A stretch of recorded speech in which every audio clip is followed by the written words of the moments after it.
February 11th, 2026. Can we have a roll call, please?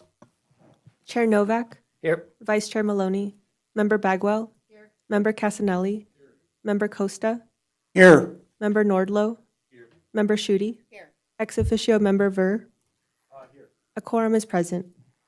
Okay, and our vice chair is out today, so everybody realizes that. I'll get on item number 3 here, our first opportunity for public comment. Anybody in the audience that'd like to speak, come up at this point. There'll be an opportunity at the end of the meeting and for any of the action items as well. Okay. Seeing none, we'll move on to item 4, possible action, approval of our minutes of our last meeting of January 14th, 2026. Do we have any comments or motion? I move approval of the minutes as presented. I have a second? Second. All right. We have a motion and a second. All those in favor say aye. Aye. Aye. Any opposed? Nope, the motion passes. All right, back to our public meeting items. Item 5A, possible action, discussion and possible action regarding the setting of annual safety performance targets for 2026 as required by the Federal Highway Administration. And Kelly Norman, you will be presenting that. This is something we've been doing every year, and it's kind of based on what NDOT has done earlier in the year. And there's kind of a time lag before it gets to us, but it's time for us to act, right? So with that, I'll turn it over to you, Kelly. Thank you. Thank you, Mr. Chair. Kelly Norman, Senior Transportation Planner. CAMPO has supported the Nevada State Safety Performance Targets set by the Nevada Department of Transportation since 2021 as recommended by the CAMPO Board. The Nevada State Safety Performance Targets for 2024, 25, and 26 are condensed into a table on Exhibit 1 on packet page 13.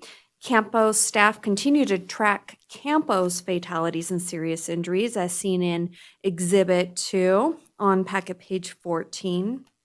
The state's safety performance targets are published annually in the Highway Safety Improvement Program, or HSIP, document every year. The latest published online is from 2024, as seen in Exhibit 3. I'd also like to share, and I know that Rebecca Capular has mentioned this before, Nevada's Safety Data Dashboard.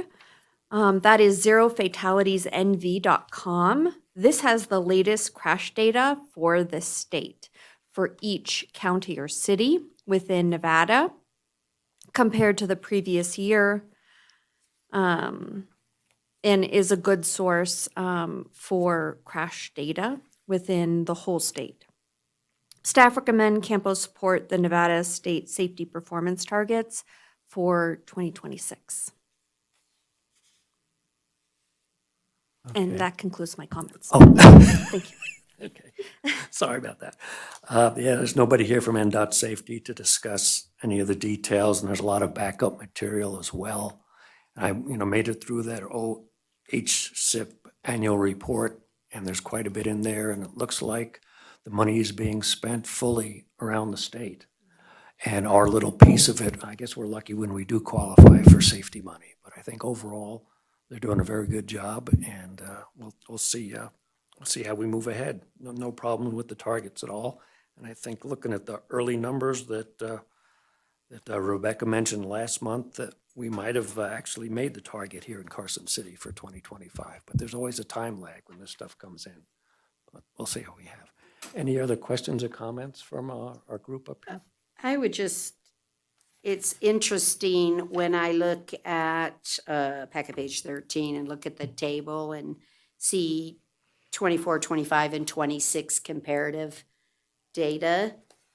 When I look at the ones that are measured by the rate per, that gives me comfort that we're going in the right directions. It's a little bit more difficult when you don't have like your safety performance targets and things of the nature that are just a direct number, because you don't have it in comparison like to the population. So the population in 24 was what to this, where the ones that are ratios, I really am feeling that it's good, right? Rate of fatalities when it per million is down while the actual number was up.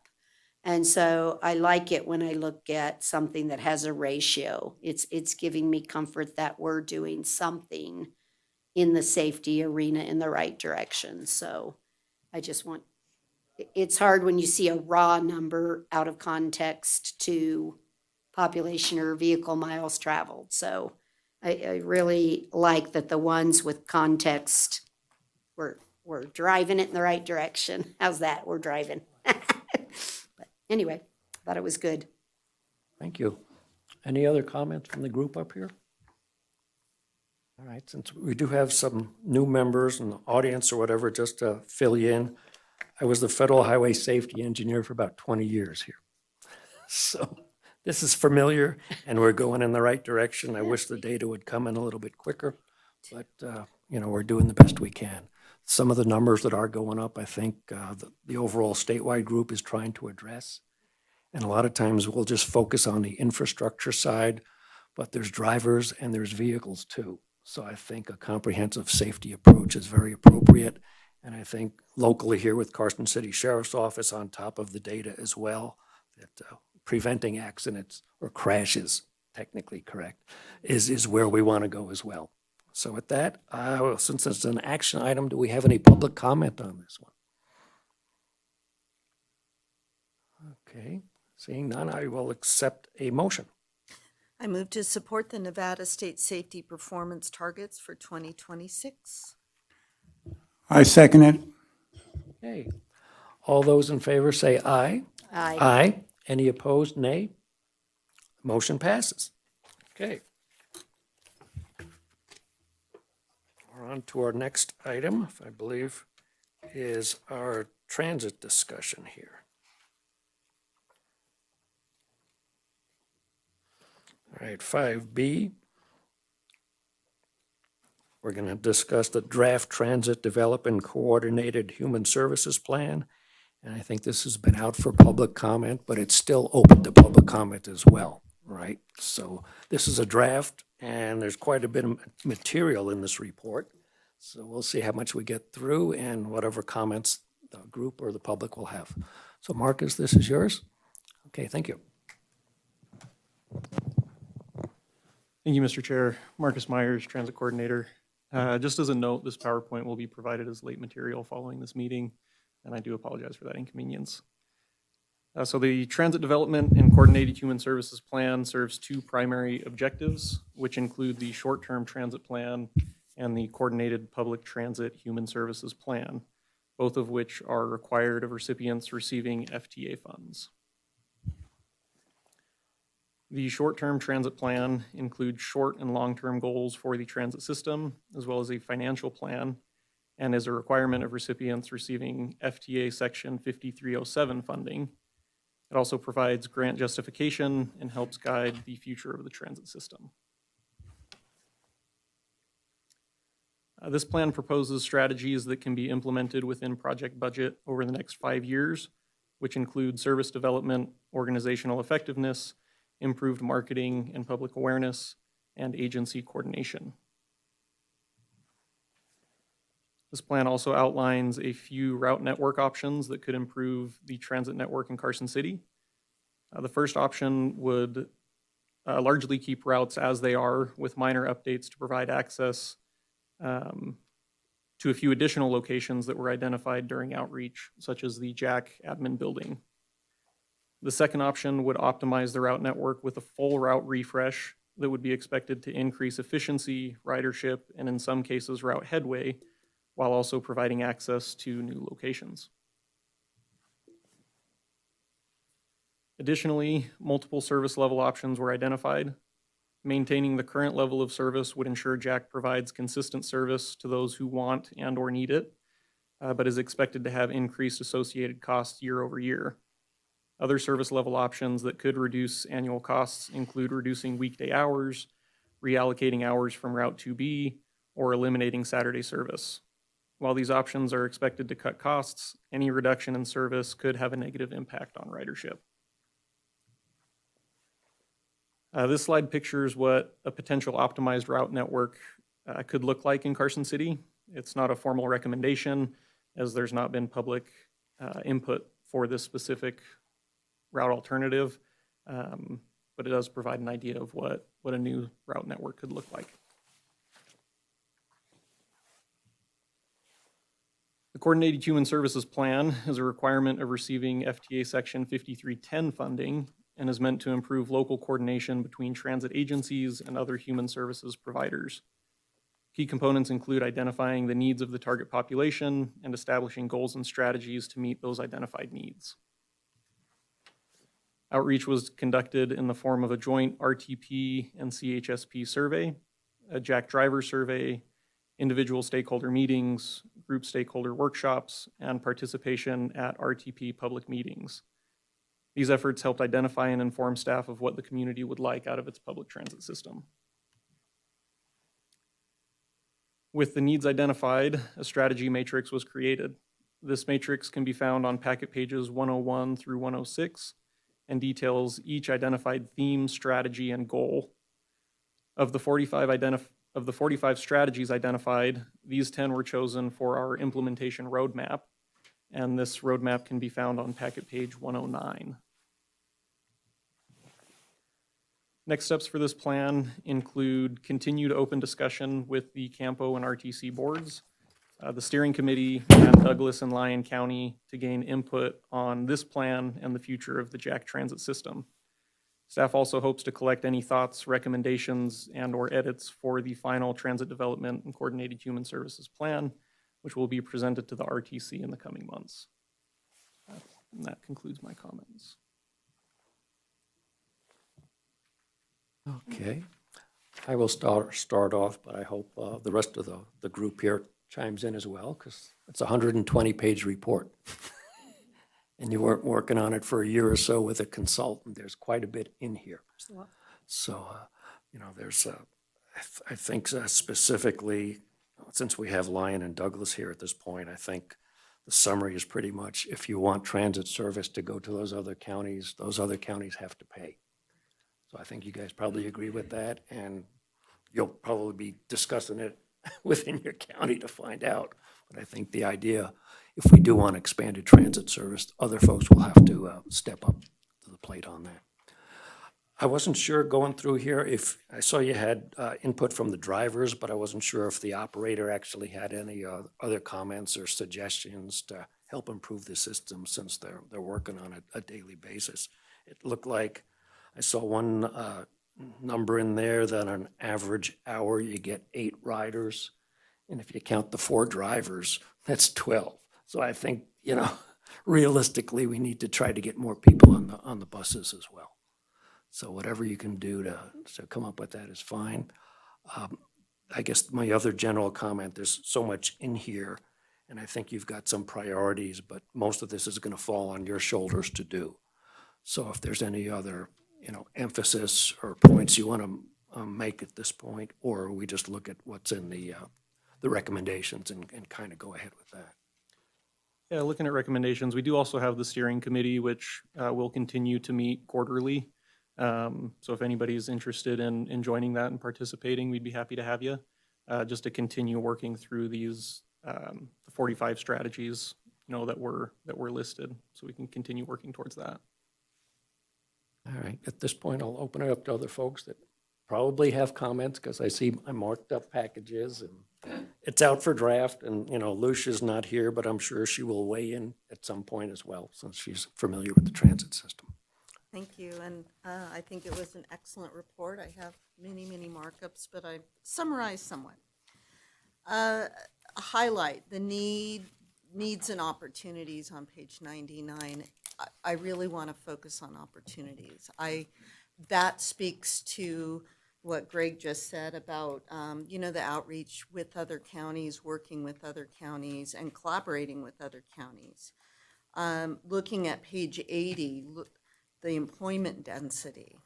It's important that we acknowledge that. And perhaps there is an opportunity for partnerships to help folks get to work, and perhaps employers might want to be a willing partner. Coordinating with other counties. You know, I've spoken with Lyon County, we've met and talked about helping people in, you know, Dayton and area get to Carson City for medical appointments. And I think it's really important that we continue that conversation, and so I appreciate that that's part of this. And back to the partnerships, the high-use industries on page 94. So thank you, and I think it ties in well together. Scenario 2, I think, is an excellent scenario. It revisits 2A and 2B in a way that's linear, and because those routes were the ones that, because they cover a large area, they take more time. And so as a result, fewer folks use it per capita, I guess, you know, per mile. So I like the idea of the linear, and I hadn't really thought about that, but the out and back provides faster turnaround, a more timely way to meet one's schedule. And so that was a highlight for me. And I will stop there for now, and I might have more comments. Okay. Mark, you'd like to speak up? I can see that a lot of work went into this report and contains a lot of useful data, a lot of thought-provoking information. I also understand that we have until the end of February to make comments on this plan. Is that correct? Commissioner Costa, Chris Martinovich, Transportation Manager. The public comment period is open until February 15th or so. You know, we're happy to work with board members if you have additional comments after that, prior to adoption. Okay. So if board members who made additional comments by the end of February, would that fit into the timeline? Absolutely. If you have Okay. additional comments, and that goes for anyone. Okay. If anyone has any comments that you didn't mention tonight and come up with following the public comment period, please always feel free to reach out and send those over. Okay. I'm glad to see the additional coming up with other alternatives, because the decline in ridership, both the total ridership and the Jack assist ridership, and fixed route ridership, they've all gone down, continue to go down. Even after things opened up after the COVID pandemic. Do we have any reasons for that, why the people aren't on there? Yeah, so there was, and I didn't include it in this presentation, but there was a 2-year period where Jack ran fare free. And so that attributed to the raise following the pandemic. And now we're to a point where fares have been re-implemented for almost 2 years now. And we're starting to see that level off, and what I consider to be our new baseline of ridership following those periods of different fare structure. So it made that much of a difference then in terms of that. Because that's obviously with costs in general increasing and the ridership going down, seems logical that the cost per rider or the cost per revenue operating hour would increase quite a bit, which, you know, it's got to slow down or it's going to be unsustainable. And that's borne out, I think, in another graph that you guys have here, or a table that shows that. So very, very concerned about that. With the new alternatives, do you have any, it may be hard to do this, but do you have any projection on what the change would be if we do implement that alternative, As the expansion? ridership projection, Yeah, I don't currently have a ridership projection, no. okay. That's my comments for right now, and I'll probably go ahead and submit some more. Thank you.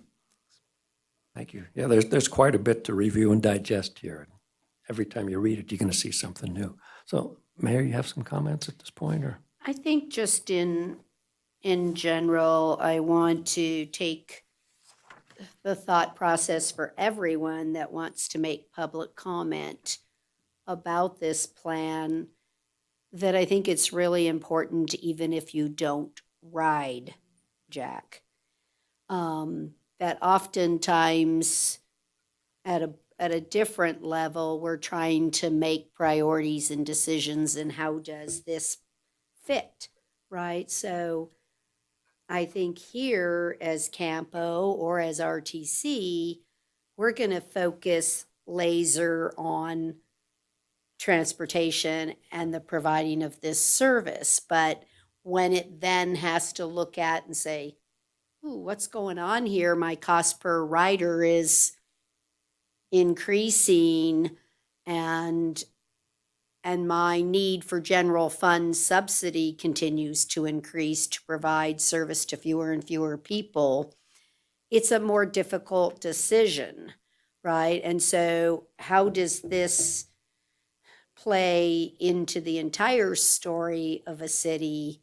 That never happens, right? There's nowhere for that to occur, because people are commenting on it as a rider. So I hope that when the story is told, people are really reading it, and even if you don't write it, that you'll make comments to say, one, I think you really need to continue the service, even if I have to subsidize it a little more, or tell me the truth and say no, and say, I think we should look at Uber. I mean, I have people that have asked me for the Jack Assist. Would it be less expensive for us to give them a taxi service? Would that be less expensive? I don't know that we've ever really looked at that to say, okay, Johnny, we're going to give you $100 allocation a month with Uber. Who cares? I'm just using that as just an example, right? And would that be more conducive to help those in need? And I don't really know that answer. I just know at a point in time, we have to be realistic about where we're going and what we're doing. And I think it's no different for Lyon County and for Douglas County to, at what point you're in the same boat, right? How do I get? So I guess if I were Lyon County, my question is, how have the people been getting to their doctor's appointment without this service? Because once you start it, you have to keep going. It's very difficult to take it back, because people become reliant upon that service. And so I think I really would love more public comment than just the riders themselves. You know, how do you see this in the whole scope of things that we do? Because it has to compete for the general fund dollars. So those are really, I think they did a great job I describing remember the system. a couple of years ago, there was conversation in other areas how they worked with nonprofits, and there was a collaboration, and different communities had a lot of success with that. And I think we have an opportunity to look at other areas to see what is working, what isn't working, and then also look at some of our higher density businesses and what would be helpful. I mean, what are some of the challenges you have with employment? Is it that people can't get to work? Is it that a large portion of your employees are struggling financially, and would this be a benefit? And if so, how might we partner? You know, I think there's opportunities there. Maybe something can work, maybe it can't work, because I know there's always those pesky details and the variables, but it's worth looking into. To go ahead and add to what Member Shooty said, I remember attending when we were working on our coordinated human services plan at NDOT, and we had some meetings with nonprofits and various governmental agencies from Lyon County, and I think also Douglas. And one of the most prominent requests from the people that attended this was that to link up, so somebody could go ahead if they had to go. They lived in Lyon County and they had to go ahead and have a doctor's appointment in Carson City or even Reno. There would be a way where that bus would go ahead and stop somewhere in Carson City and then link up with a Carson City bus, and then they would take them on the rest of the trip, or have them link somewhere else if necessary. And so I think that's something that we really have to go ahead and explore, and of course it may help all of us in terms of increasing our ridership at the same time. I think we need to look at for-profit businesses. Oftentimes, we look to our nonprofit partners, but I want to add in that I serve on Tahoe Transportation District also, and so, quite different up there, right, is how do we get skiers and how do we get retail business? How do we get employees to be able to staff things? But I don't think that's any different here. When I'm looking at the chart that's talking about employment, okay, well, where are those employers and what routes or things could we do to make it easier for their employers to keep their employees due to transportation? So I'll use an example of one that's having a very difficult time that wants to expand their business, but they don't have any parking at their location. So potentially making a linkage up that says, I'll bring the bus route close enough where they can walk on Gonai Road, and that solves and lets that expand and add 100 employees. I think sometimes we miss that, where we can potentially survey employers in certain areas to say, if we added a bus route, would you participate? Because I think this one I'm thinking of would in a heartbeat, right? Because they really want to expand, but they don't have anywhere for the new employees to park. And so if we could drop a bus, they'd probably be over the moon, and they're paying very good wages. So I think that that's something we should not forget. We tend to ask each other and things like that, but let's see if there's some business community we can bring into the discussion, because I know aging gives us, I don't know, 50,000, whatever it is, for passes for seniors so they can ride for free. It's not free, somebody else paid for it, but I'm just thinking there might be some opportunities that are missed with the employers themselves. So. Okay. I'll jump back in here for a second, but we get some more comments. Speaking of employers and your overall projections, what's been in the news recently, the state of Nevada is going to bring more employees into the downtown area, a couple thousand. And I think you should be able to get some of those folks on a bus if it all works out. And the folks who are on a bus don't have to park in an expensive parking garage, right? Parking space is 40, 50 grand if you're building a parking garage. Well, when you start, looking at some of these, smaller town issues, I think there is opportunity to fix it fairly quickly or give folks some options, So, from your initial layout here, I'm in favor of, extending that route up, William Street over to kind of the casino out there and trying to get some, service that we've never had before. But again, it comes down to, can we afford it? How much ridership do we really get? One of the things we have been doing in Carson is, most trips start with somebody walking to the bus stop.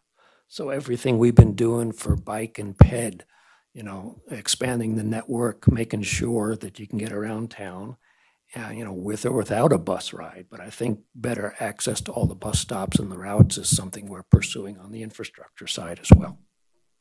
Well, and it was nice, speaking of bikes, that I was so glad that it was included, the bike racks at a bus stop. Because there are some folks who might ride their bike to the bus stop, but it's not practical to take the bike on the bus, even though there are those racks. So it just opens more opportunities, because, yeah, you could ride your bike to the bus stop and then hop on the bus and go to work and then come back. So I just think that we have some real opportunities to be creative. Any other comments from any of the members up here at this point? Good. Anything you want to add at this point? We're still looking for additional input, like the mayor suggested, from everybody. You don't have to be on the bus. I mean, I grew up in New York on a bus and a subway, but it's different out here, right? So we'll see how that goes. Okay. If I might. Yeah. I agree. I think there is a lot of potential, and I look forward to continuing with what we've got going on.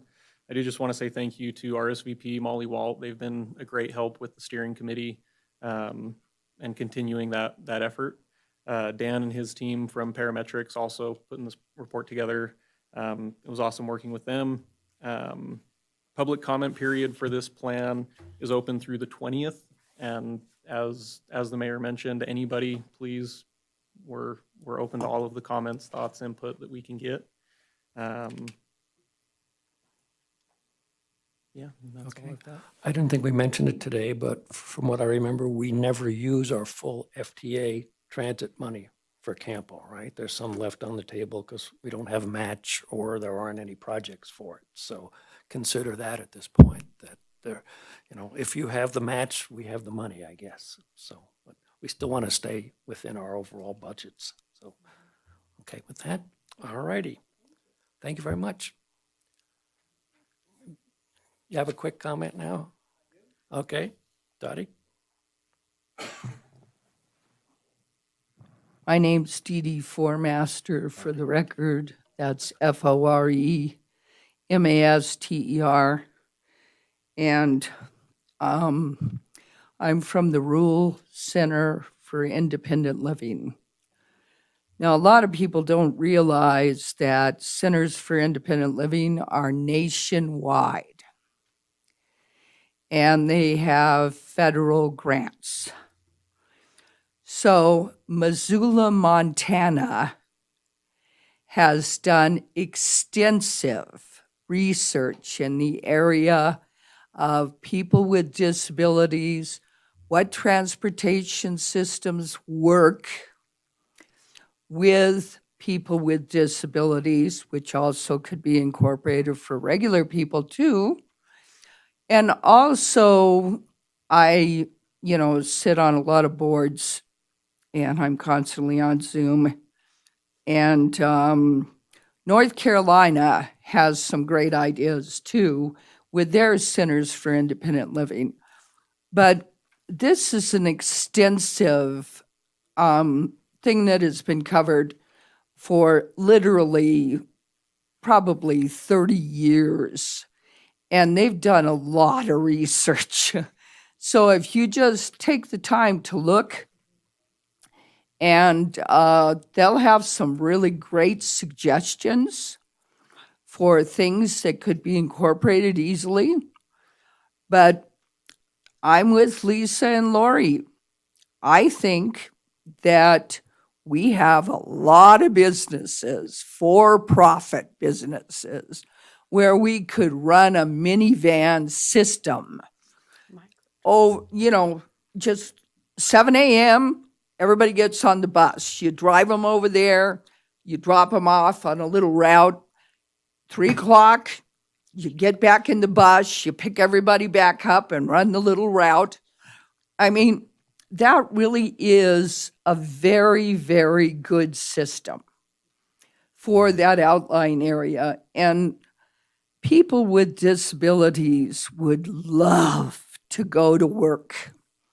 And I tell people all the time that you cannot exist on Social Security. It's a total and complete myth. And I know everybody who's sitting here also knows that retirement goes about this far. And so people who are now retired are trying to survive also in this environment. So for God's sakes, let's help everybody to get to the employers. So somebody needs to get out there and talk to the employers and say, let's get a mini system going over here where we need it. And for God's sakes, that would work excellently out there in the Dayton area, out in Minnegardenville area. I mean, they have systems where they have tried everything, and they have statistics at Missoula, Montana. So please take a moment to take a look and remember that everybody would like to get to work. And I'm sure there's lots of employers out there who want people to be able to get to them. So it's important for all of us to work together to make our city more functionable. Thank you, Dee Dee. Thank you. All right. Any other comments at this point? As Marcus mentioned, it's still open for public comment, so take a closer look, read it, and, we're open to ideas. This is not done yet. All righty. Move on to item 6A, the Transportation Manager's Report. Chris, it's your time to give us a monthly estimate, see what's going on everywhere. Thank you, Mr. Chair. Chris Martinovich, Transportation Manager. I have 2 items to update you all on today. First off is our Unified Planning Work Program update is underway. Our next 2-year Unified Planning Work Program for fiscal years 27 and 28. We are drafting that plan, expect to see that next month, the draft plan to the CAMPO board, and then adoption in April, agreements to follow. We also do have an amendment for the Unified Planning Work Program funding agreement pending at our next board meeting as well. So look for that one to fund that.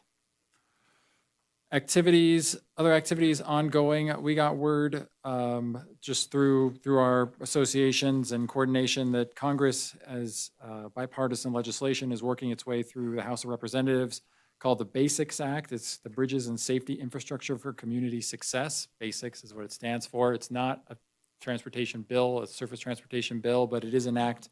It seems to be garnering some support in Washington that changes some of the items and funding mechanisms for transportation. Most notably, it increases flexibility for states to transfer NHPP, which is National Highway Performance Program funding, into STBG funding, which could be allocated through the formulas that we have to the MPOs. It also changes and it strengthens the bridge formula funding, which CAMPO doesn't get a lot of bridge formula funds. It goes to the state, but some flexibility and changes to that program. It changes transferability of some of the other funds, but also it makes planning level funds, our PL funds, 100% federally reimbursable with no local match required. So that's a change in this bill as well. We'll see what happens with this one going forward, but there are some impacts to CAMPO associated with this should it pass and various potential changes that we'll have to account for if that does move forward. We do know also at the federal level there is still progress being made on the surface transportation reauthorization or a new transportation bill. No text has been shared to my knowledge with it publicly, so it's still circulating internally at USDOT, and the House and Senate versions are ongoing. But that does expire at the end of federal fiscal year 2026. So that concludes my updates, and I'm happy to take any questions. Thank you, Mr. Chair. Okay, I'll start with a couple of quick ones and see if everybody else needs to chime in as well. I thought I saw that under previous earmarks or whatever just got signed, we did get some HUD money for the roundabout on Fifth Street. And I think I saw Lyon County got $600,000 for Mound House Center. So things are happening, and our congressman announced his retirement, but he will be working till the next one gets in. We'll see how that turns out. We did approve the regional transportation plan, but has that been shared with all the folks that need to see it? In particular, I recommend we send it to the state, the governor's innovation director, Jack Robb, who seems to know what's going on quite a bit. Because from what I've seen between the Capitol Complex Master Plan and some other aspects of state property, generally within Carson City, there's still a pretty good disconnect of what's really going to happen. So I think talking to the right people would really help. And I think having the planners understand what the transportation planners have come up with is definitely worth some time and effort. Mr. Chair, we've submitted our plan. The Campo Board has adopted it. We've submitted it to the Nevada Department of Transportation. They're the ones that formally approve it, and they'll share it with Federal Highways and Federal Transit. But once we get that formal approval, we'll distribute to a variety of folks, including the Carson City Planning Commission, both boards of Lyon and Douglas County as well. But I want to make sure we have that formal approval from the state and any other parties before we distribute that, just in case there are any tweaks or things that they know. Absolutely, yeah. Let's follow the procedures. Okay. All right. Any other questions or comments for Chris at this I point? have a question, or I misheard or didn't hear. What funding is Congress considering increasing the flexibility for? This draft bill discusses increasing flexibility of NHPP, National Highway Performance Program funds. This is something Campo is currently not eligible to receive. It all goes to the state and they distribute through their processes. Okay, thank you. All right, seeing no other comments, we'll move on to our next item, 6B, the NDOT report. Hi, everybody. Just to introduce myself to you guys. My name's Kevin Berry. I am currently replacing the Assistant Director of Planning for NDOT until that position is filled. Last month you had Rebecca, now you have me. It's up in the air on when they're going to actually get that replacement done, but for now, I'll be that representation for you guys from NDOT. Unfortunately, we don't have a ton of information to provide today. One thing I did want to mention, or two things. The first being, in the next few months, we will have some updates to provide to you guys regarding the US 50 Dayton project. That's currently in design, so we'll have an opportunity to kind of share some of those ideas with you. I'm assuming June-ish would be a good time to ask for that.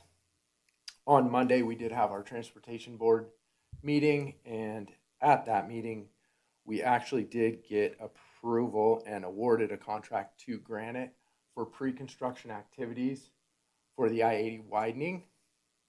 I'm sure you guys are all familiar with the I-80 widening project.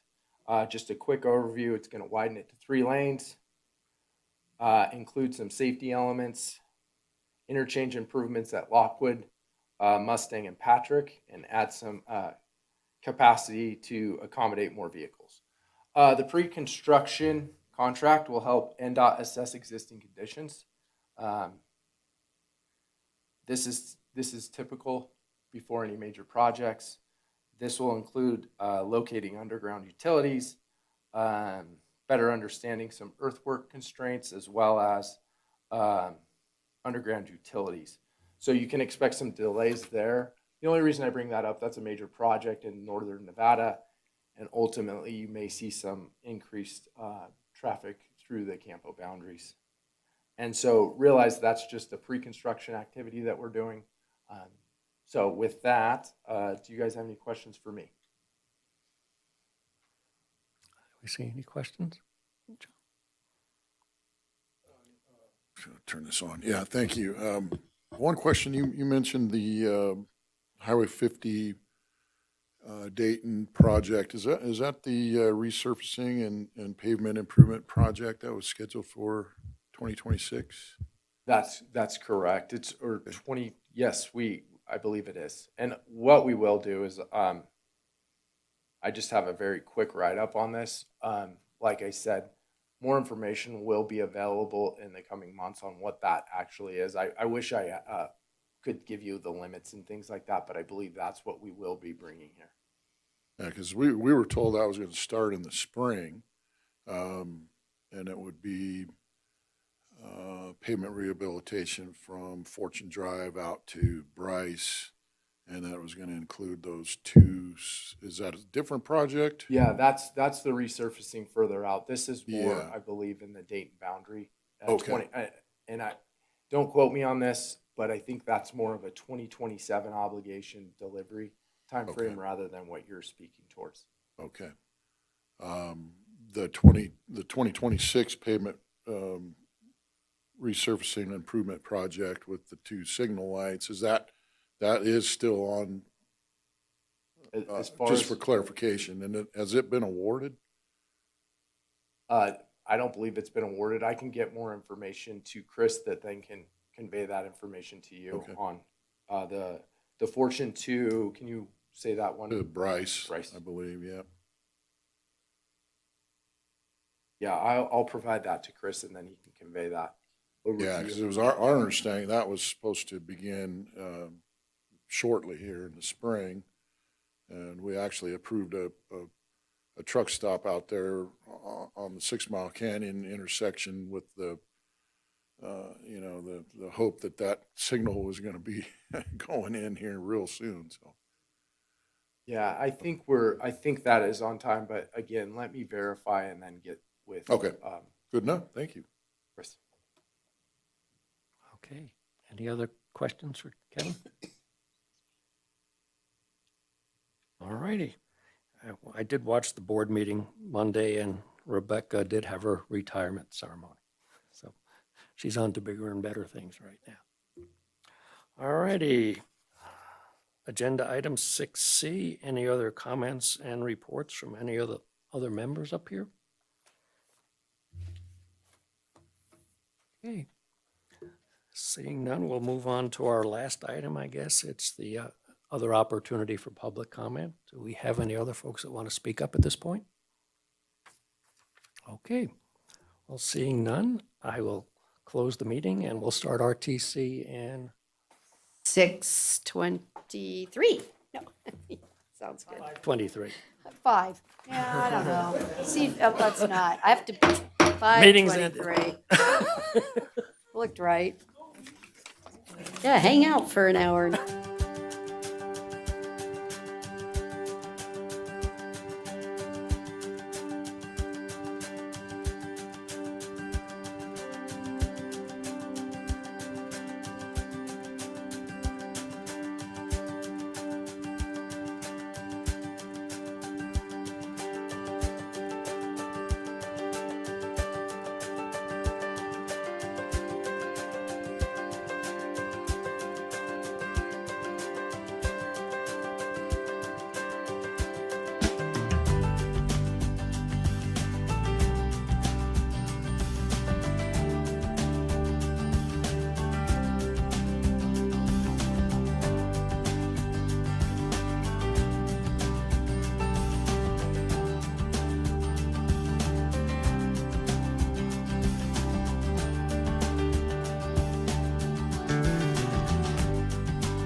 Evening, everyone. I'm calling the Regional Transportation Commission to order. May I have a roll call, please?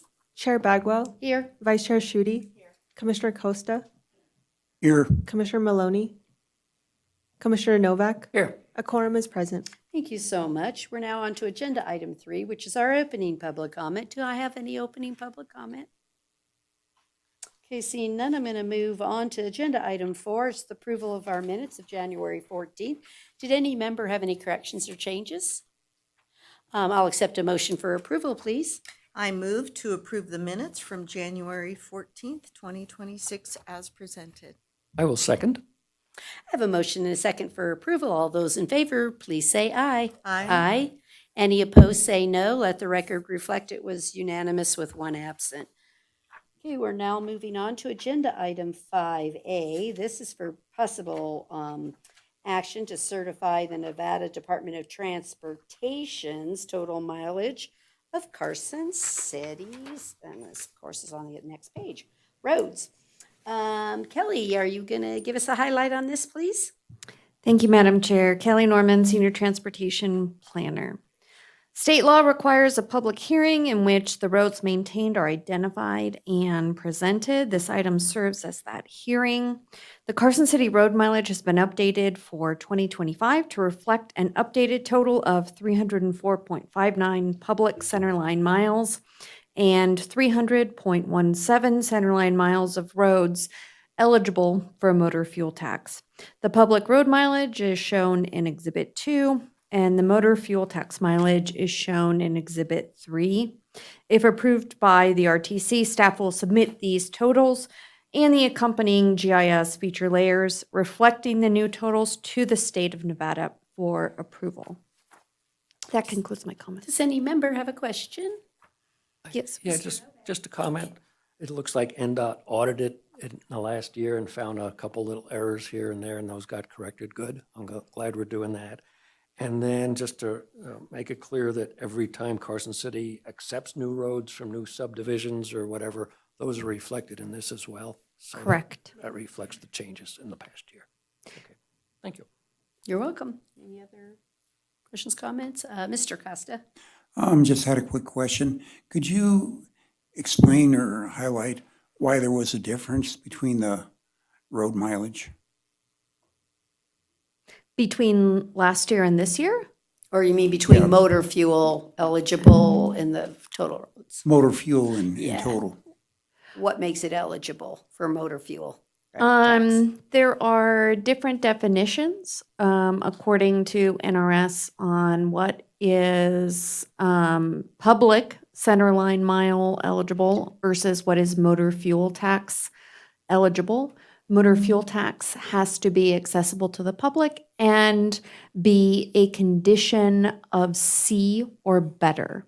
There's a picture in Exhibit 1 that demonstrates a difference between B and C, and so it includes dirt roads too. And so this would be characterizing a dirt road, that it has to be in a good condition so that a normal, Ford car passenger car can get down the road. And so that's a level condition C. And so if it's not in that condition, or if it has a gate across it, or there's signs limiting people, then it's no longer considered motor fuel tax eligible. Okay, thank you. Yes. Okay, is there any public comment on this item? Okay, with that, I'll accept a motion to get this year's certification done. Ms. Schutte? I move to certify the total mileage of Carson City public roads and the identity and mileage of roads maintained by the city as presented. I second it. I have a motion and a second for approval. All those in favor, please say aye. Aye. Aye. Any opposed, say no. Let the record reflect it was 4 yeses and 1 absent. Okay, we are now on to agenda item 5B. This is our determination that Spanish Springs Construction is the lowest responsive and responsible bidder for the West Carson Vulnerable Pedestrian Safety Improvement Project, for a total of $1,629,213, and then authorization for the Public Works Director to approve an 8% contingency amount of $130,337, not exceeding $1,759,550. Casey, is there anything to point out for this project? Yes, Casey Sylvester, Transportation and Traffic Engineer. This project was a Safe Routes to School Master Plan Identified project. We're adding sidewalk where there was not previously sidewalk before, along corridors identified in the Safe Routes to School Action Plan.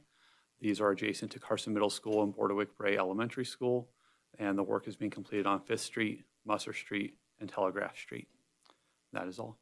Any questions? Anybody have any questions on this project? Mr. Costa? Yes, it's common sense to go ahead and consider this, with putting in sidewalks where none existed near schools. I was just wondering if you had like a head count of the number of people that travel there or walk there during that day or ride a bicycle. The Safe Routes to School master plan does identify the percentage of users, and I'm not positive if Chris could jump in on if it gives a specific number of users, but it does give percentage of users that come from different routes. And so I don't have that number in front of me, but it is available in the Safe Routes to School master plan. This percentage is based on the total number of people in safe routes to school, or the total number of people walking. Mr. Costa, Yes. if I may, Casey.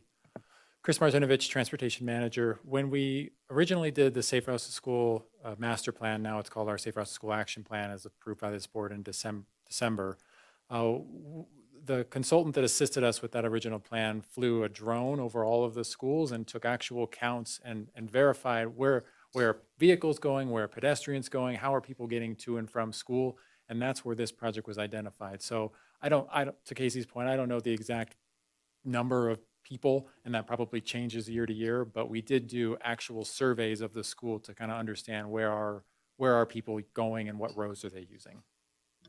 Okay, thank you. Anybody else have questions? Okay, is there any public comment on this item? Okay, I'll bring it back up here. Someone would like to make a motion. I'll make the motion. This one's been around a while. Yeah, getting another one off the list. Historic preservation analysis, right? So I move to award the contract as presented and to authorize the Public Works Director to approve expenditure of the contingency if needed. I second.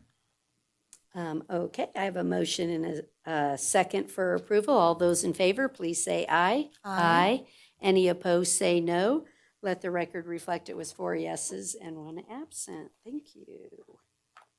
And it is nice, I don't know, something I take great pride in is how well we plan, right? And then that really gives staff their direction or their missions on what to go and accomplish. And so when we can take one off the list and say, ooh, I know it was a few years and a little bit of work, but we actually have accomplished it. So great job. Thank you. Okay, we'll move on now to agenda item 5C. This is another contract for FW Carson Company. I like that it's Carson Company out of Reno, but that's beside the point. I'm like, hey, change your name. Is the lowest responsive and responsible bidder for the contract for the Root Street reconstruction project for $1,764,744, which includes the base bid of $1,728,024 and bid alternate 2 for $36,720, and authorizes the Public Works Director to approve a 10% contingency of $176,474 for a grand total not to exceed $1,941,218. Casey, what do we got special going on here? All right, so this project is on Roop Street, and the extents are between Fifth and Musser. And so that section will include pavement rehabilitation, sewer line replacement, and water line work. There's a bid alternative 2 is also included in this contract. Bid alternative 2 is to upgrade pedestrian push buttons in the project area. Bid alternative 1 was to include extents from Musser to Caroline. However, based upon costs and available budgets, that was not included in this contract. And so this contract is only for the base of Fifth to Musser and the pedestrian push buttons for, as you mentioned, the total not to exceed amount of $1,941,218. That was all I wanted to add. Are there any questions? Does any member have a question? Another one we finally see them or something. It's like, okay, Yep, yay. This one's been around a while. Yeah, this one And it's too. needed, and I wish we could have gone further north, but ran out of money, right? So, and I'm hoping that any of the underground stuff you do, it's state land to the west, and they're gonna be doing their future projects, so hopefully we do it once, right? We'll see. But for now, I think we're taking the appropriate action. I know. That's good, right? Okay, is there any public comment on this item? Okay, then I'll bring it back up here for a motion, please. I move to award the contract as presented and to authorize the Public Works Director to approve expenditure of the contingency if needed. I will second. And in a second for approval, all those in favor, please say aye. Aye. Aye. Any opposed, say no. Let the record reflect it was unanimous with one absent. Okay, we're now on to agenda item 5D. This one's a highway agreement with Nevada Department of Transportation to partially fund the construction of the Solomon School Zone Safety Project through $689,034 in highway safety improvement funds, plus a 5% local match of $36,265 and $47,001 in additional funding outside of the agreement for a total of $772,300, and authorizing the transportation manager to execute the agreement as well as any future amendments regarding extensions of times or changes funding that do not increase the total amount by more than 10%. Casey, talk to us a little bit about what we're doing here. Yeah, so this LPA agreement is for construction costs only associated with this project. Highway Safety Improvement Program funds are for construction only. The project is currently in design using local funds. We're expecting to advertise late this summer. And that is all. Are there any questions? So what, just for the public, what schools are we going to be helping make safer on this? Each of the schools that are along Solomon, so Seeliger, Fremont, and Carson High School will each see improvements as part of this project. We get 3 on this one. Yeah. I know, it's almost school road, right? Mr. Costa, do you have a question? Yes, I just had a quick question on page 242 of the packet. they have attachment A, scope of the work, and they have it outlined, the length of this project. So my understanding is that this contract will go ahead and cover making the improvements that we talked about all along this yellow mark here, all along this yellow road.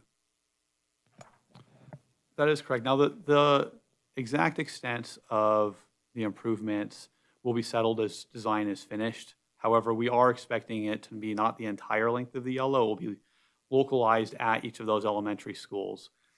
Or the elementary schools and the high school, yeah, thank you. However, the exact extent of those isn't exactly nailed down at the moment.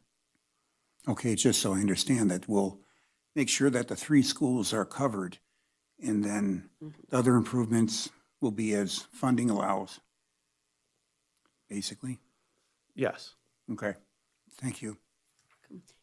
Is there any public comment on this item? Okay, I'll bring it back up here. We're getting projects done. This is a good meeting. We've been doing a lot of planning, and eventually something comes out the other end. Right? There you go. So who would like to make this motion? Yes.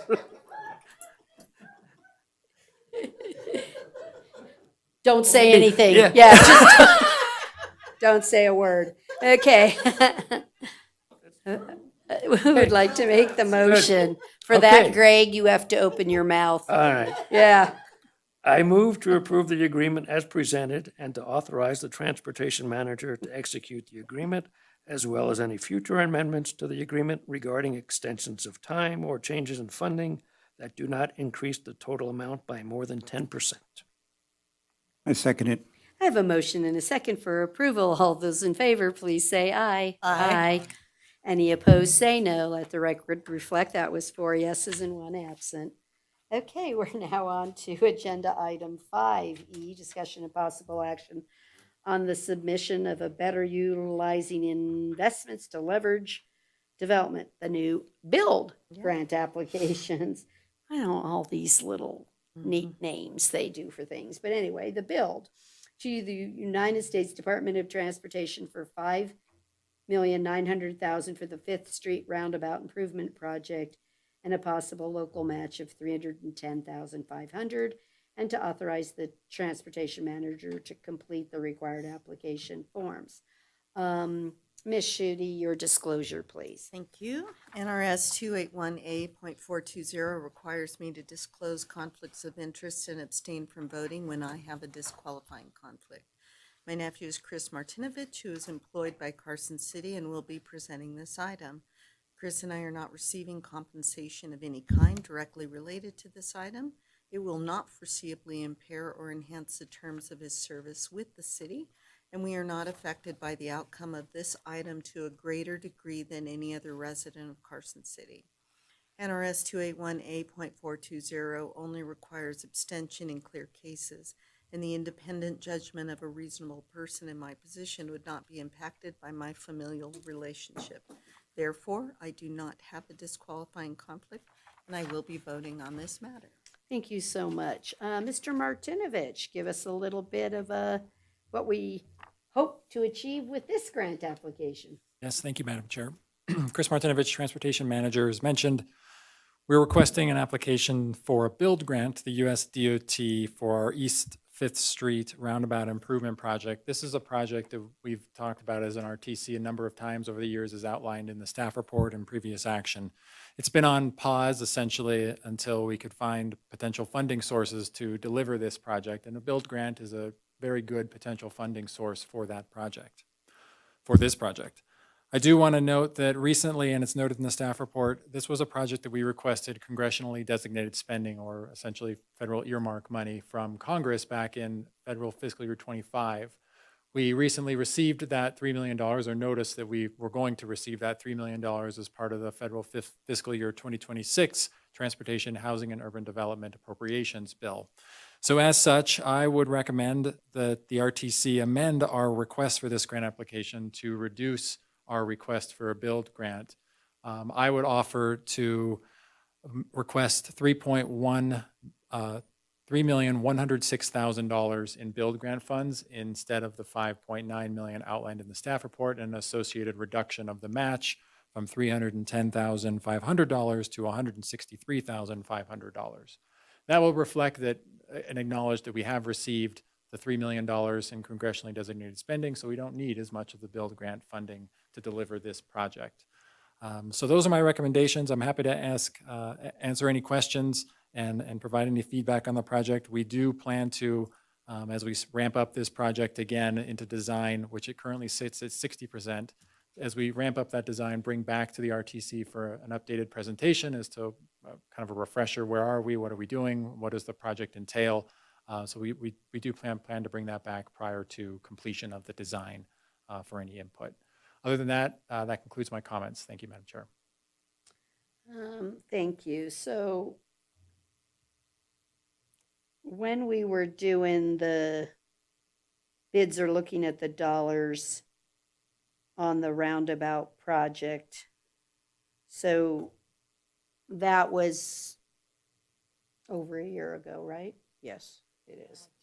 Maybe even longer, right? So I guess what I want to do is, do we really want to limit this low of a grant request because you don't anticipate, or where do you think it's actually going to come in at? I guess I'm thinking, do we make it a little bit bigger ask? We're always happy to request more money and take more Some money. things down anyway when we were looking at it, trying to make it all work. There are a number of things we looked at in regards to this roundabout. We did look at different phasing. We looked at reducing it for temporary and then expansion. We decided as a commission, you all decided not to look at any of those and to just go with the ultimate design. So we've maintained, and this cost estimate is based on the ultimate design without phases or portions cut out. It's the full thing with multiple lanes added. We did update the cost estimate. I did that a few weeks ago to account for our current bid environment. It includes a 15% contingency on top of the base estimate, and it also includes escalation of 3% for the next 2 years, 27 and 28, anticipating construction in the 28 timeframe. So there are some contingencies and escalations built into this cost estimate. One of the big variables with this project is going to be traffic control. How is traffic going to be maintained to the community over on that side of 5th Street, Eagle Valley Middle School, and what are the options with that? That's a variable that is difficult for staff to kind of estimate and project out. But if this board were inclined to potentially increase this request slightly, that does potentially give us some wiggle room should costs increase more than we expect them to. Yeah, I hate to find out that we actually get the grant and then between both the congressionally designated and this, we're still a little short. So I just obviously also need a basis for the request. I mean, you can't just say I want 10 million. You got to have a rationale for it. So do you think adding a little cushion in for traffic control? We can definitely add some more contingency and make sure our estimate reflects a reasonable amount for traffic control. Mm-hmm. What do you guys think? Okay. It's hard to predict, but as long as, let's give it our best estimate at this point for, I don't know if it's the worst case, but, see how it turns out. I mean, I've got some history with this one. This was four-way stop long ago. Correct. And rather than put in a traffic signal, I talked to NDOT, I said, let's try a roundabout. And this was the first one. Correct. And it's worked reasonably well. Yeah. It's just a little small. One of the Right. things I'd mentioned to Chris when we were looking at alternatives, one was if we move the roundabout a little bit, getting state land, it would save a whole bunch of money. So I want to go ahead with this grant, but I still said it doesn't hurt to ask the state lands if we could actually do that, because that saves everybody money if that's possible. But for now, I'm, enthusiastically in favor of this, and we'll get going. And I also checked that as these roads are widened in the future, and it's in the RTP to 4-lane Fairview, if I remember right, that this roundabout design will still work. So again, I think we've done our homework, we've done our planning, and now we're moving on to final design and hopefully implementation. If we don't get any state land, is there any right-of-way still that we would need on this? We're okay? Okay, good. That was my other question. And then if we want to save money on traffic control, maybe we advertise it as you don't do any work when school's in session. Some ways around that. There's, that's, if the problem is level of service, AM, PM, when folks are going to the school, we don't work then, or during the summer. I mean, there's ways to fine tune it, but at this point in time, let's go ahead with the application. Anybody else in comment? So what would be the new amount, taking into account the $3 million grant from Congress and our desire to go ahead and budget some additional to cover the traffic control? 3 what are you thinking? Well, I offered $3,106,000. If we just we could do,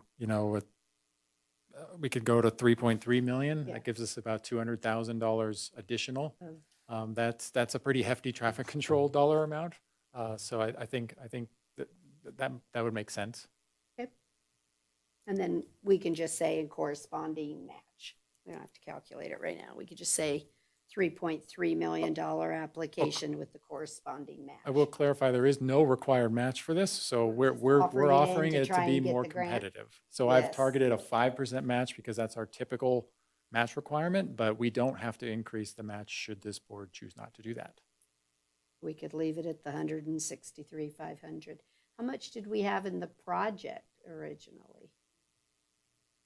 The project originally included multiple components, including the rest of Fifth Street down to Marsh Road. So we originally had a $4 million project for all of that, and so once this became a much larger roundabout, that's why it was pulled out.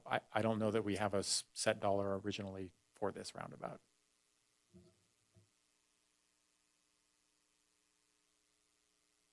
Want to just stick with the 163,500 then for match, or do we want to put this at 5% match to try and help the application over the finish line? We found that's Here's helped mine. us in the past when we're, okay, 5%? Okay. And if I think it's it's going to just be a couple of $1,000 increase, so it's not a, yeah. Huge hit to us, right? Okay, let me see if there's any public comment on this item.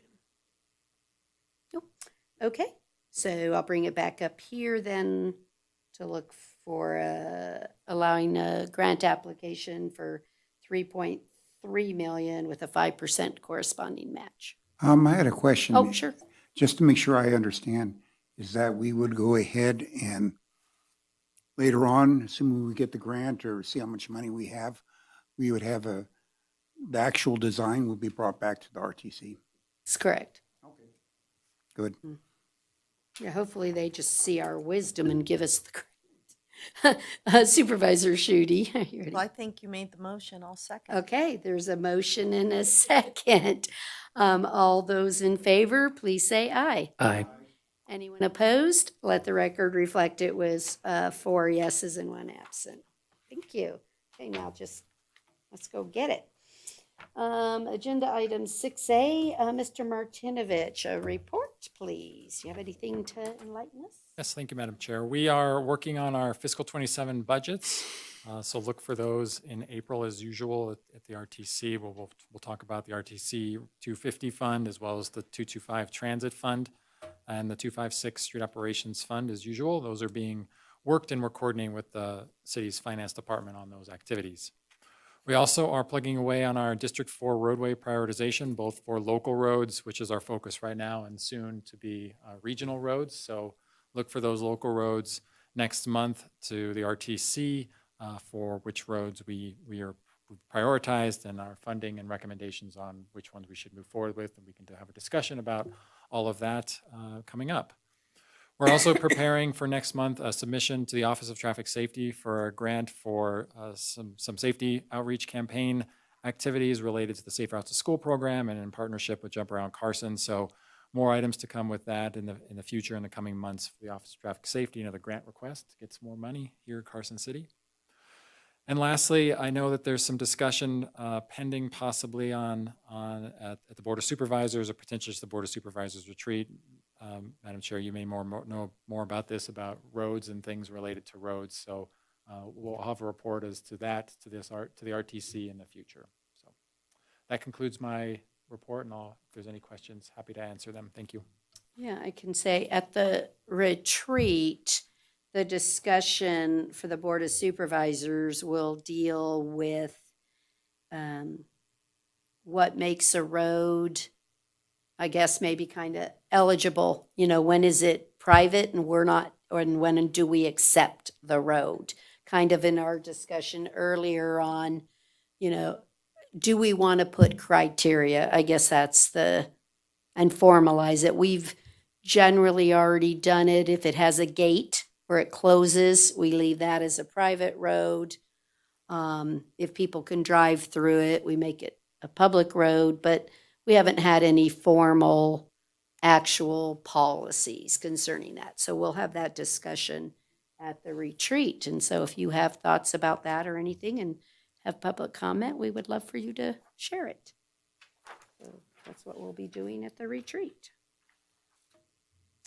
Anybody else has any other questions, Chris? Okay, then we will move to agenda item 6B, which is the street operations report. Mr. Martinovich, look at all this good work everyone's doing. As usual, this was December 2025, and our street operations crews are, as usual, very busy and doing a great job out there. December did see some weather, but we were still able to do, of course, a number of potholes, a lot of sidewalk and other curb ramp type elements in and across the city. We were able to do a lot of shouldering. I'll note this was a big activity in this month.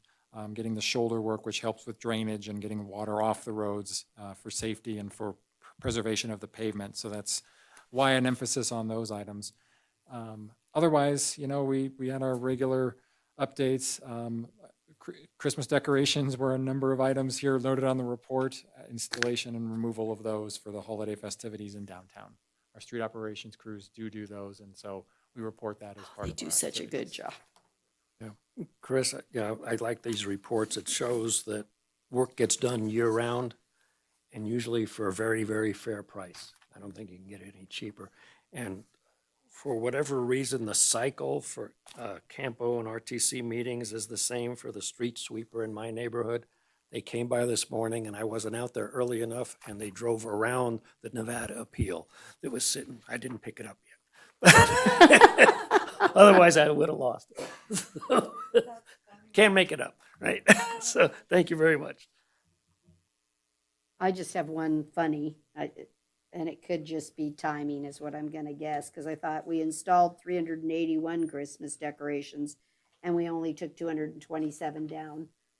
Is that because we left lights? No, or it's timing, right? This is cut off at the end of the Timing, month, cut and off. it takes Yeah. several days to get these Yeah, items off. I just of thought all they the did it right poles. at the end of the month, right? So next month they'll say I did 140 or something, 60 removals. just want the spirit to I did. I actually have to tell you how many positive compliments that the night is so beautiful with those lights, and yeah, it's really beautiful. So, and great job on that. And I really also like the report that talks about work orders, because I think that again drives home a different point, right? How do we do all this work? It comes through a work order that someone has, and then all of those get prioritized.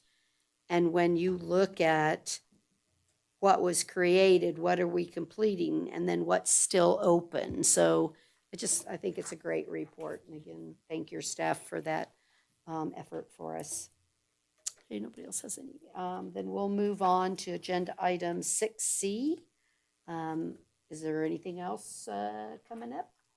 I have We're gonna nothing talk else. about the fuel We tax? have the project status report. Casey's available if there are any questions. Otherwise, I wasn't planning to go through that unless anyone has any specific questions on projects or the revenues.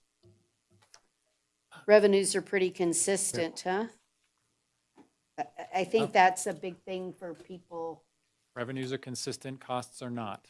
Right, and I think this report again is one that provides the information so people realize how flat the fuel taxes are.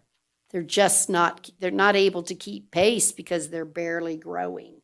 Right. You know, they're just not doing it. And so I think this is another great document that's out there for the public to be able to see and to recognize.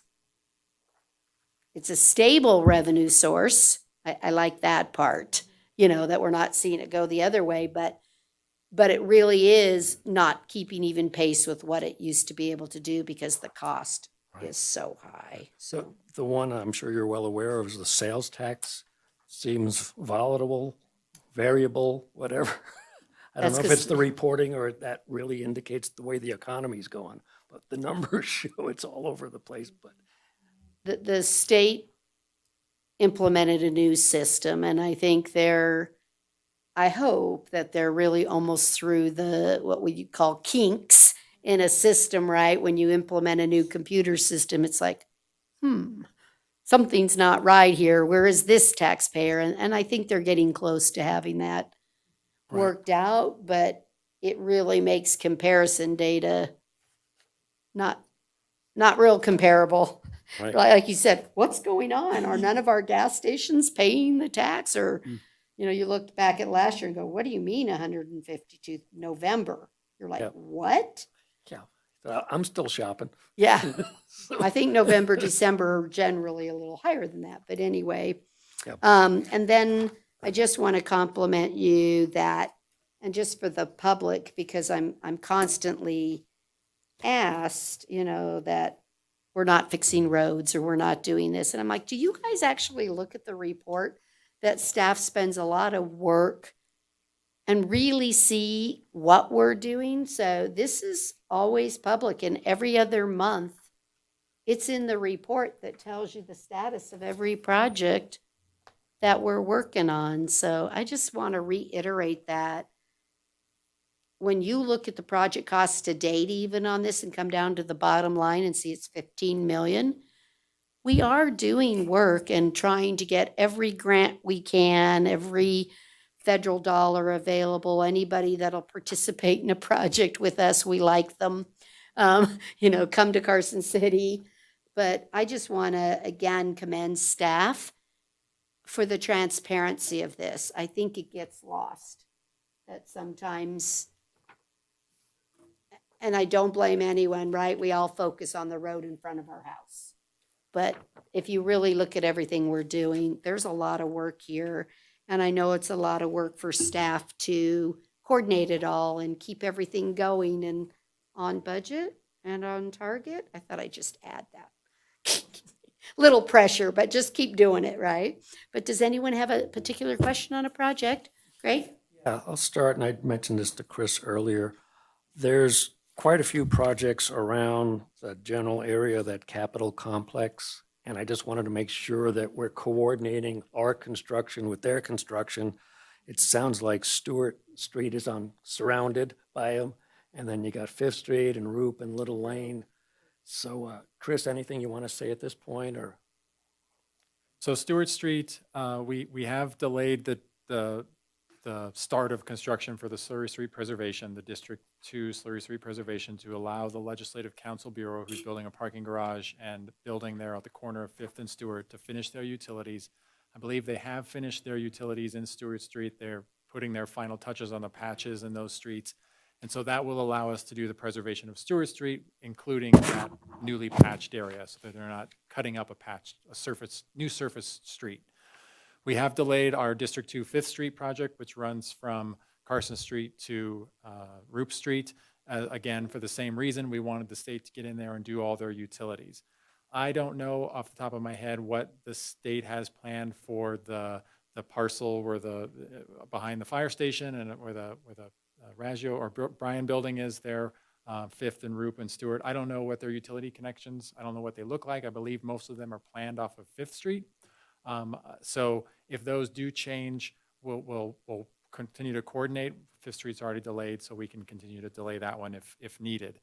Roop Street doesn't have anything, and again, Stewart Street, I think we're good for that one.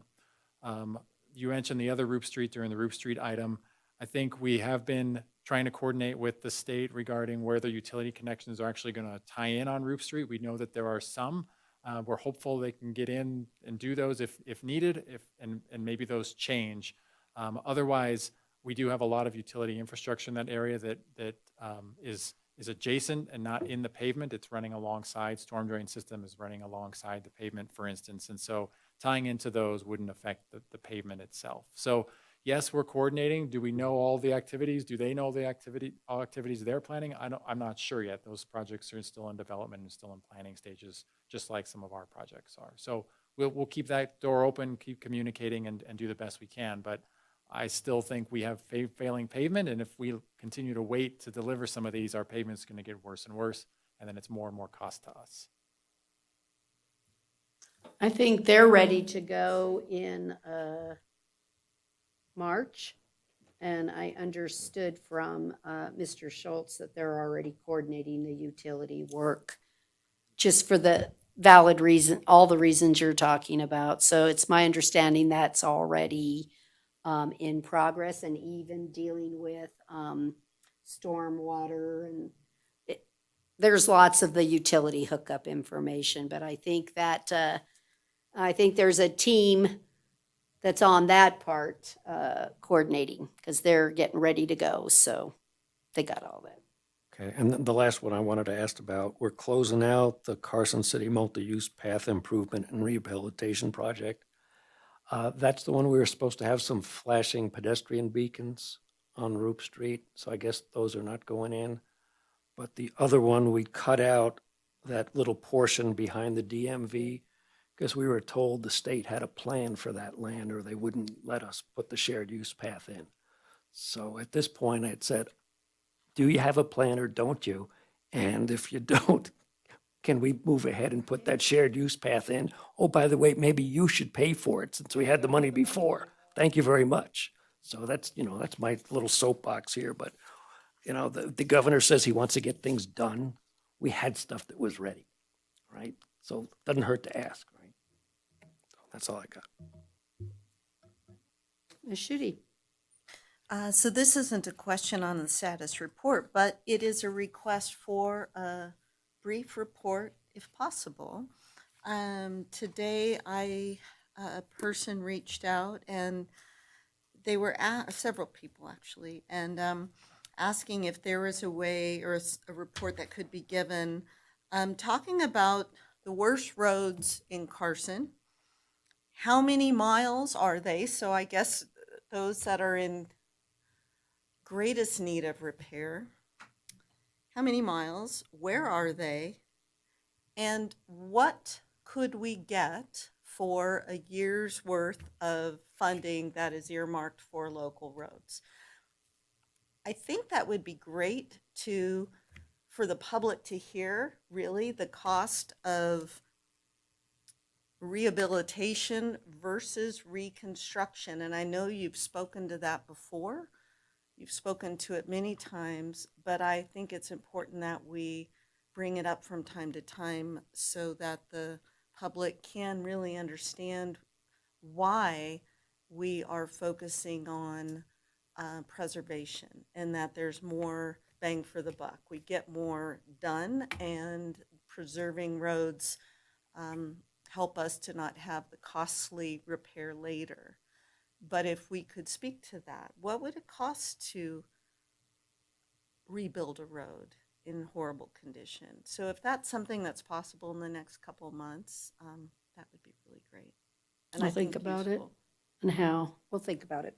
Because I think when we bring Transportation District 4, because that one will be the local roads, we'll have utilized our methodology of selecting roads and how some of those got to, so a partial just for Transportation District 4 would be hitting those potentials, and maybe we could expand it to, I don't know if we'd have the ability to think about it, to look at at least Transportation District 4, because we'd have that data and. That would be just a right. snapshot. Yeah. So in one Yeah. particular district, Right. the 20 miles that are in the worst shape, this is how much we could do with the money we have allotted. This is what we could accomplish with that. Or we can, You mean reconstruction or versus reconstruction, preservation? rather. Yeah. So we could show what could we do with reconstruction dollars and what roads Mhm. versus potentially where the answer's gonna come is, here's the preservation roads. And I think it helps explain the why. And then, one of the comments today was, well, could we split it? I mean, how about X amount go to preservation and X amount go to reconstruction?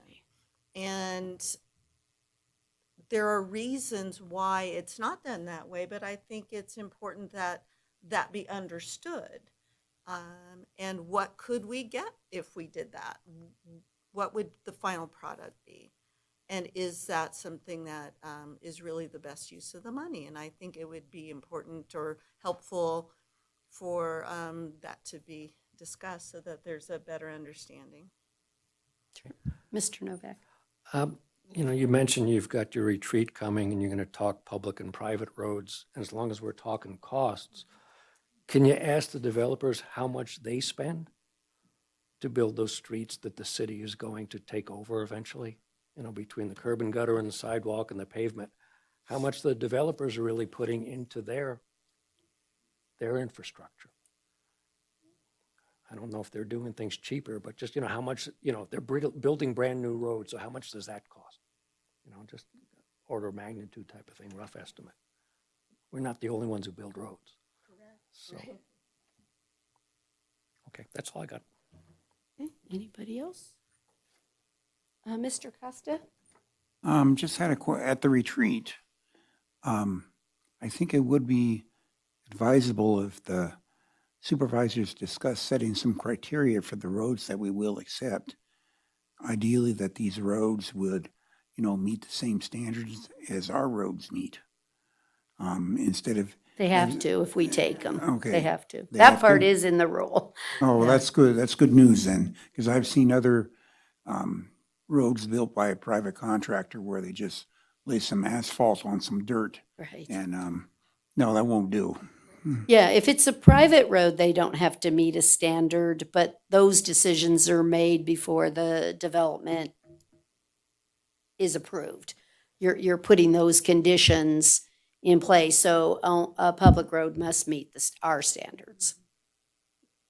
And if, again, you have other ideas, though, put them out there, because there might be something great. Okay, all right, then we will move to our final public comment. Is there anybody with public comment? Nope. All right, then if there is nothing else, I will adjourn the meeting. Close to when we were going to start. Yeah, I was